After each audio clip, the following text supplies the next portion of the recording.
The first revolution, from barter to coinage and the birth of trust money, is arguably the single greatest social invention in human history.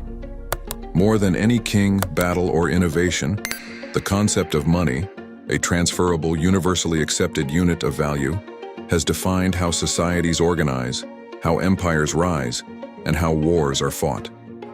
But to understand the terrifying power of modern global finance, we must begin at the very beginning, before gold, before banks, and even before coinage. The popular history often suggests that money was invented to solve the problems of barter. In a barter system, a farmer with 5 sacks of wheat must find a shoemaker who not only needs wheat, but needs it in the exact amount the farmer needs shoes. This problem is known as the double coincidence of wants. While barter certainly existed, historical evidence suggests that early economies were not primarily built on exchanging potatoes for goats, but rather on a system of debt, credit, and reciprocal obligation within a community. Imagine a village. If the neighbor needs milk today, they take it. The community remembers and expects repayment in a future service or good. This communal system worked well for small, localized groups with strong social ties. But as societies grew, as trade spanned different communities, and crucially as empires began to organize and mobilize large armies, this system of personal IOUs became unworkable. A soldier needed a standardized, portable form of value that could be universally exchanged, whether he was buying supplies in Egypt or paying for lodging in Gaul. This need for a universal, portable store of value spurred the first great financial revolution, the adoption of commodity money.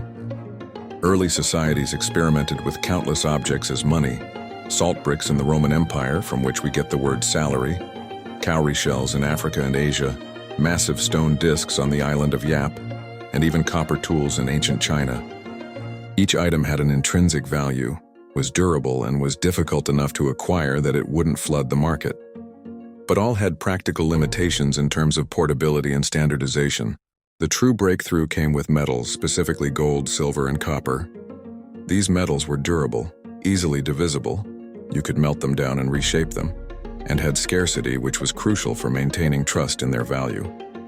They became the preferred medium of exchange for large transactions across vast distances, effectively bypassing the limitations of local debt systems.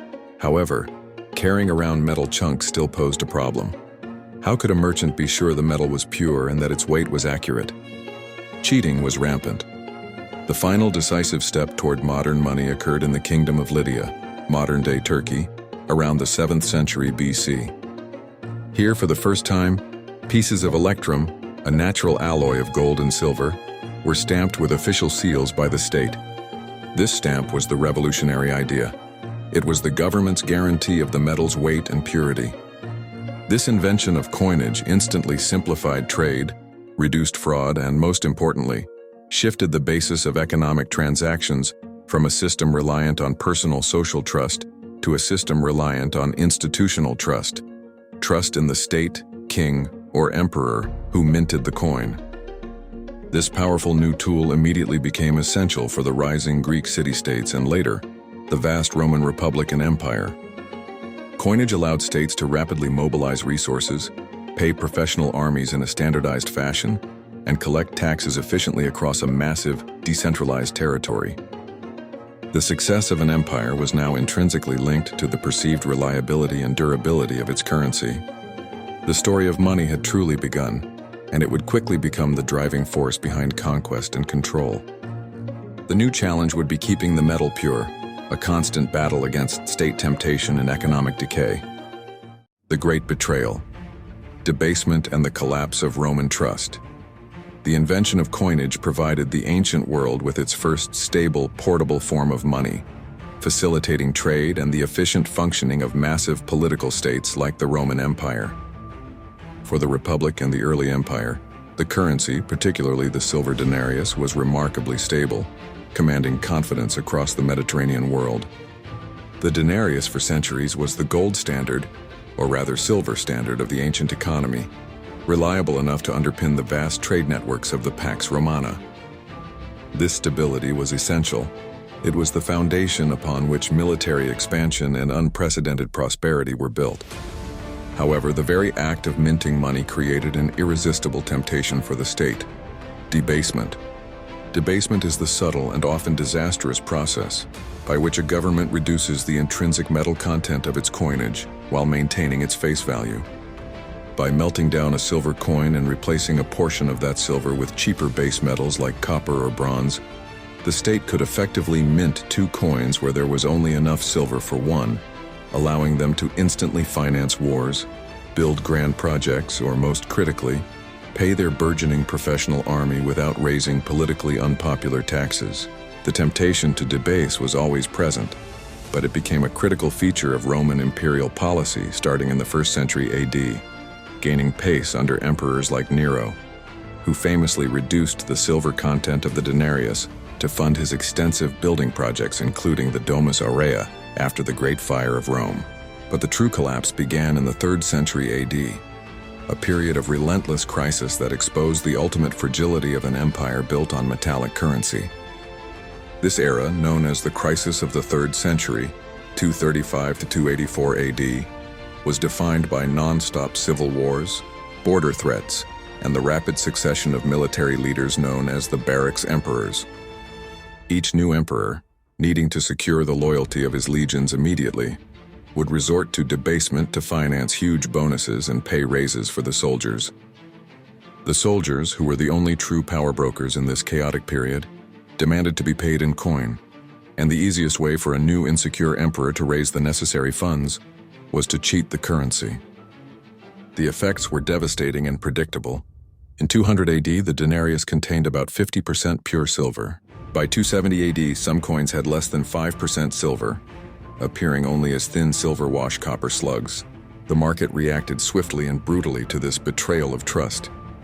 Merchants and producers, realizing that the coin they received today would be worth less tomorrow, began raising their prices rapidly. This triggered the ancient world's first massive wave of hyperinflation. The carefully balanced, integrated economy of the Roman Empire shattered. Farmers refused to sell their crops for worthless slugs of bronze, leading to food shortages in the cities. Traders hoarded genuine old silver coins, a phenomenon known as Gresham's Law, bad money drives out good money, or reverted to barter, bypassing the official currency altogether. The sophisticated system of taxation, which relied on a stable coin, completely broke down. The state's desperate efforts to combat inflation only made matters worse. Emperor Diocletian, seeking to restore order, issued the Edict on Maximum Prices in 301 AD, attempting to legally cap the prices of thousands of goods and wages. This decree was a total failure. It simply forced goods off the open market and into black markets, further strangling legitimate commerce and punishing those who obeyed the law. The collapse of the currency had profound geopolitical consequences. The Roman state could no longer afford to maintain the massive frontier garrisons required to keep out barbarian tribes, whose demands for payment in actual gold became increasingly desperate. The legions themselves became corrupt, often seizing what they needed rather than purchasing it with the worthless official currency. The inability to finance the army efficiently and reliably was a key factor in the military and administrative decay that led directly to the eventual fall of the Western Roman Empire. The debasement of the currency was not just an economic failure, it was a fundamental breach of the state's contract with its people, and ultimately, the self-destruction of its economic power. The stability of a great empire had proved to be only as strong as the purity of its coin. The renaissance of finance, banks, bills of exchange, and the rise of merchant republics. The collapse of the Western Roman Empire shattered the stable, centralized economy and its reliable currency, plunging Europe into an era often called the Dark Ages. Commerce contracted, trade reverted to localized, less efficient systems, and the grand infrastructure of the Roman world crumbled. The confidence in large-scale state-backed coinage was replaced by localism and a reliance on fragmented, often debased, regional currencies. Yet within this chaos, the seeds of modern finance were beginning to germinate, primarily driven by the demands of long-distance trade and the need to protect wealth. The critical turning point came during the High Middle Ages and the Renaissance, spearheaded by the ambitious and innovative merchant republics of Italy, most notably Venice and Genoa. These city-states, positioned strategically to dominate trade between Europe, the Byzantine Empire, and the burgeoning Islamic world, required financial tools that were faster, safer, and more flexible than carrying sacks of gold and silver over treacherous routes. The greatest danger in medieval long-distance trade was the physical transport of precious metals, which was constantly threatened by bandits and pirates. This necessity drove the invention of the Bill of Exchange, lettera de cambio. This document was revolutionary. Instead of a Venetian merchant traveling to Bruges with a fortune in gold, he could deposit his gold with a trusted banking house in Venice and receive a bill of exchange, essentially a promise to pay a specified sum to a specified person in another city at a future date. The Bill of Exchange achieved several crucial goals simultaneously. It minimized the risk of robbery by eliminating the need to physically move metal. It introduced the concept of credit across vast distances. And critically, it was often denominated in a stable unit of account, like the Florentine florin or the Venetian ducat, effectively bypassing the instability of local, fluctuating currencies. This system was the true birth of international finance, laying the groundwork for currency exchange and international banking law. The institutions that handled these transactions were the early banks. The word bank itself originates from the Italian banca, referring to the bench or table used by money changers in the public squares of Italian cities. These early bankers, often members of powerful families like the Medici of Florence, initially made their money by simply exchanging foreign currencies, a vital service given the hundreds of different regional coins in circulation.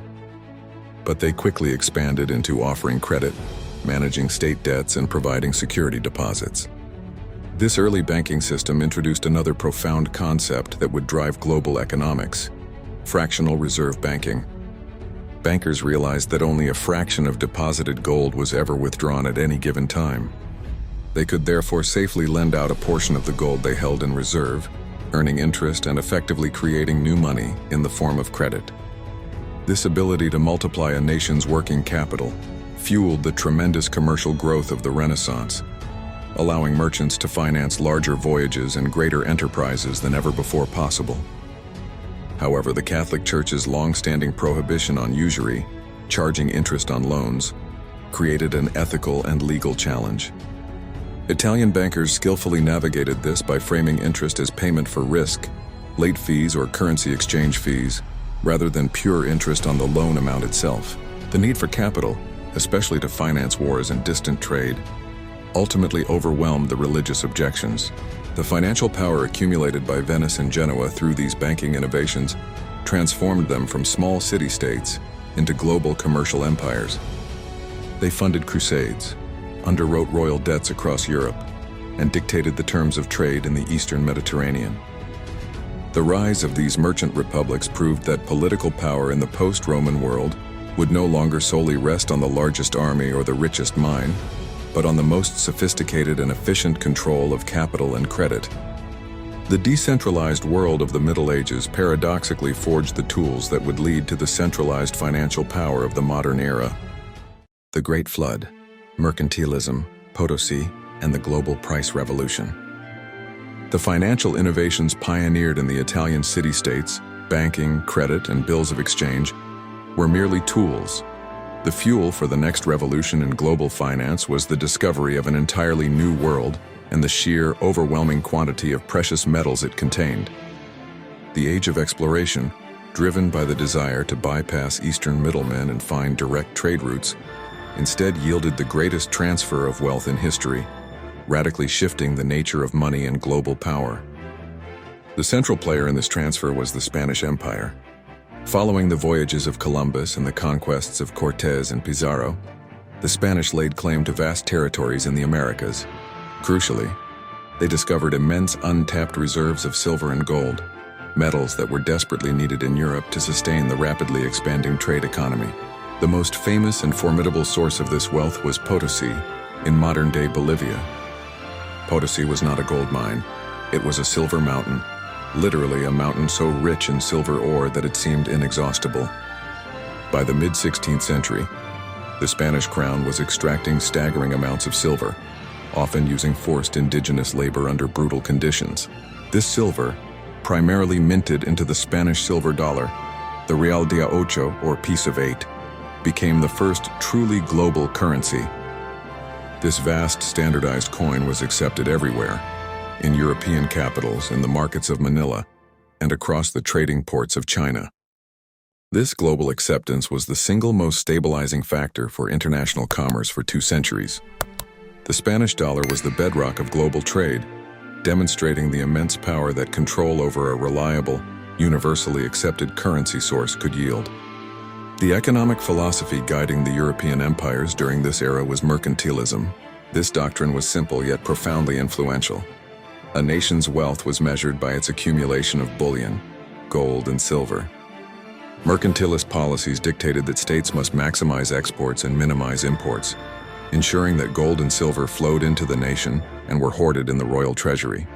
Colonies existed solely to provide raw materials and a captive market, all serving the mother country's bullion reserve. This zero-sum view of trade directly fueled imperial competition, colonization, and naval warfare. The relentless flood of American silver into Europe, while enriching the Spanish crown and financing its massive wars, such as the campaigns in the Netherlands, had a catastrophic and unintended economic consequence: the price revolution. The immense increase in the money supply, silver, relative to the supply of goods caused inflation rates unlike anything seen since the Roman debasement. Prices across Europe rose by several 100% over 150 years. While merchants and creditors with large stores of silver profited immensely, fixed-income earners, wage laborers, and feudal lords with fixed rents saw their real wealth decimated. This massive economic dislocation fundamentally restructured European society, accelerating the decline of feudalism and fueling the rise of a powerful new merchant and capitalist class. Furthermore, the silver did not stay in Europe. The European desire for Asian goods, particularly Chinese porcelain, silks, and tea, remained insatiable. Since the Chinese economy was the only one large enough to absorb the vast influx of silver without completely collapsing, and since China only accepted silver for its goods, the global flow was constant. American silver flowed through Spain and Europe, then sailed across the Pacific or Indian Ocean directly into the treasuries of the Ming and Qing dynasties. The discovery of the New World did not just find new land, it forged a truly global financial market linked by silver. It simultaneously empowered the Atlantic-facing nations and created the first truly global inflationary crisis, proving that the state's control over the source of money, even if it was hard metal, was the ultimate arbiter of economic and imperial destiny. The control over supply and distribution of the global currency was the new game of empire. The paper promise, central banks, national debt, and the age of speculation. Despite the massive influx of silver from the Americas, the 17th century revealed a persistent limitation of metallic currency.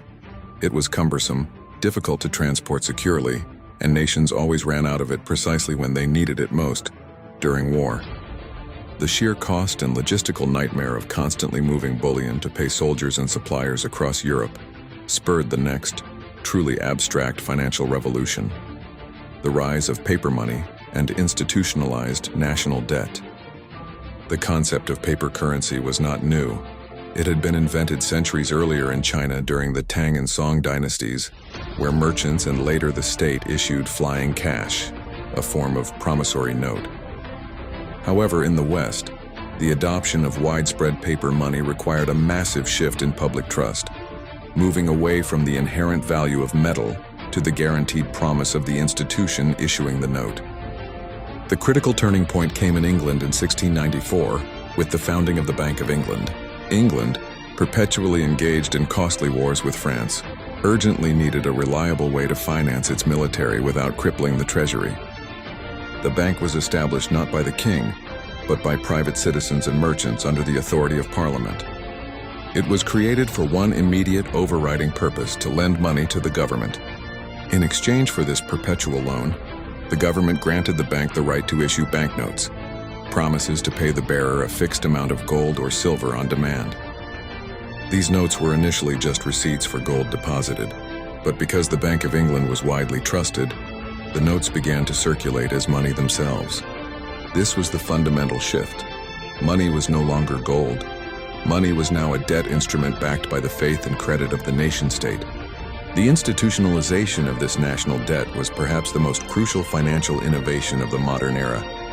Unlike earlier monarchs who defaulted on their loans or simply seized wealth, the Bank of England system made the repayment of the national debt a matter of public confidence and parliamentary obligation. This stability allowed Britain to borrow vast sums at lower interest rates than its rivals, most notably France. This superior ability to finance its wars was arguably the single greatest factor in Britain's eventual rise to global dominance in the 18th and 19th centuries. The winner of global conflict was not always the richest nation, but the nation that could borrow the most efficiently. However, the ease of creating credit and the abstract nature of paper money also unleashed powerful forces of speculation and collective madness. The 17th century saw the emergence of massive, destructive financial bubbles fueled by irrational exuberance.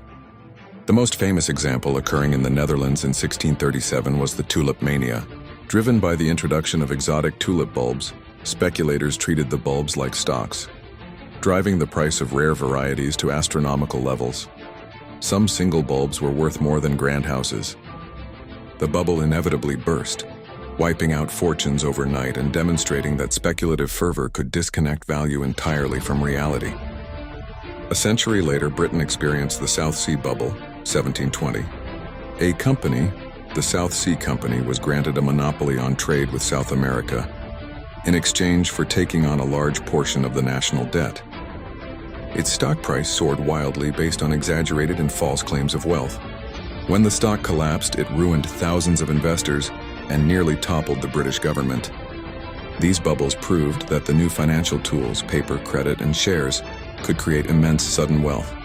But they also introduced systemic risk that required greater regulation and control to prevent the entire economy from collapsing under the weight of pure human greed. The rise of paper money marked the transition from money as a physical commodity to money as a social technology, fundamentally altering the relationship between the citizen, the market, and the state, making the stability of the economy dependent not on the metal content of a coin, but on the perceived reliability of an abstract promise. The golden anchor, the rise and collapse of the gold standard. By the mid-19th century, the global financial system sought an anchor, a universal foundation of trust that could link the burgeoning industrial economies and stabilize international trade following centuries of volatile speculation and localized currencies. The answer was found in a sophisticated, internationally coordinated system, the gold standard. The gold standard formalized the relationship between paper money and the physical commodity. Under this system, each participating nation guaranteed that its central bank would convert its paper currency into a fixed, specific quantity of gold upon demand. This established a fixed exchange rate between all major world currencies. For example, a set amount of the British pound sterling was defined as equivalent to a specific weight of gold, and the US dollar was defined by its own fixed gold equivalent. This mechanism fostered unprecedented confidence, as every major currency was universally backed by the world's most enduring store of value. The adoption of the gold standard was inextricably linked to the dominance of the British Empire. For over a century, the pound sterling, backed by the vast financial resources of the Bank of England and the global reach of the Royal Navy, was the undisputed reserve currency of the world. Global trade flowed through London, and the financial stability ensured by the gold link allowed British capital to finance industrialization across the globe, reinforcing Britain's imperial power. The system promoted remarkably free trade and international investment, creating a period of interconnectedness that was only surpassed by the digital age. The great strength of the gold standard was its automatic mechanism for correcting trade imbalances. If Britain imported more than it exported, gold would flow out of the Bank of England's vaults to pay the difference. The loss of gold forced the bank to reduce the money supply, which in turn slowed the economy, reducing domestic prices and making British exports cheaper, thus restoring the balance. It was a self-regulating system that imposed a strict discipline on governments. They could not simply print money to escape debt or economic difficulty. However, this discipline was also its fatal weakness. The gold standard required governments to prioritize the currency's value over the employment and prosperity of its citizens. During economic downturns, the system prevented governments from easing monetary policy or spending to stimulate demand, often exacerbating recessions and causing severe deflation and high unemployment. The needs of the global financial system were placed above the needs of the national populace. The ultimate test and subsequent destruction of the gold standard came with the outbreak of World War I in 1914. The moment the cannons fired, the system was rendered obsolete. No nation could finance a total war, requiring unprecedented mobilization of resources, while simultaneously adhering to the constraints of gold convertibility. Governments needed to print vast amounts of money and borrow freely to pay for tanks, shells, and troops. Virtually all major powers immediately suspended the gold standard upon entering the war, allowing them to finance the conflict through massive borrowing and currency inflation. This suspension was initially seen as temporary, but the damage to confidence and the sheer scale of the debt accumulated were irreparable. The post-war attempts to return to the gold standard in the 1920s were plagued by high debt, unequal distributions of the world's remaining gold, much of which had flowed to the US, and rigid exchange rates that hampered economic recovery. The final spectacular collapse was sealed by the Great Depression of the 1930s. Faced with mass unemployment and collapsing demand, governments realized that they could not fight the depression while the gold standard tied their hands. One by one, nations abandoned the system, seeking the freedom to inflate their currencies and enact expansionary policies. The era of money anchored by a physical metal was ending. The world was now forced to confront the true nature of currency. Money was not a commodity, it was a flexible tool of state policy, and the anchor of value would have to be forged anew, not from gold, but from international agreement and political might. The final frontier, from fiat money to the digital age. The chaos of the Great Depression and the destruction of World War II made it painfully clear that a stable, globally accepted monetary system was essential for future peace and prosperity. In 1944, delegates from 44 allied nations met at Bretton Woods, New Hampshire, to design a new global financial architecture. Their goal was to avoid the instability of the interwar period and establish a system that combined the confidence of gold with the flexibility required for modern governmental management. The resulting Bretton Woods system established the US dollar as the world's primary reserve currency. It was a modified semi-fixed exchange rate system. Other currencies were pegged to the US dollar, and in turn the US dollar was pegged to gold at a fixed rate of $35 per ounce. The US effectively promised that any foreign central bank could exchange its dollars for gold at that price. This system was built upon the fact that the United States held the vast majority of the world's gold reserves after the war. The stability of global finance now rested on the might of the American economy and the integrity of the US promise. For 2 decades, the system delivered stability, fueling the post-war economic boom. However, as the American economy faced increasing competition, and as the costs of the Vietnam War and massive social programs ballooned, the US began printing more dollars than could credibly be backed by the existing gold supply. Foreign central banks, notably France and Germany, grew concerned and began requesting payment in gold, draining the US reserves. The credibility of the fixed 35 per ounce promise was eroding. The crisis culminated on August 15, 1971. Facing imminent depletion of the US gold stock, President Richard Nixon unilaterally announced a series of emergency economic measures, the most significant of which was the temporary suspension of the dollar's convertibility to gold. This event, known as the Nixon Shock, was meant to be temporary, but it became permanent. It signaled the end of the Bretton Woods system and, crucially, the final divorce between money and any physical commodity. Since 1971, the world has operated on a fiat money system. Fiat money, from the Latin fiat meaning let it be done, is currency that is declared legal tender by a government, but is not backed by a physical commodity like gold or silver. Its value is based entirely on faith in the issuing government and its central bank's ability to manage the economy. The power of money became purely institutional and political. This new freedom allowed governments and central banks to use monetary policy, controlling interest rates and the money supply, as an active tool to manage unemployment and economic cycles.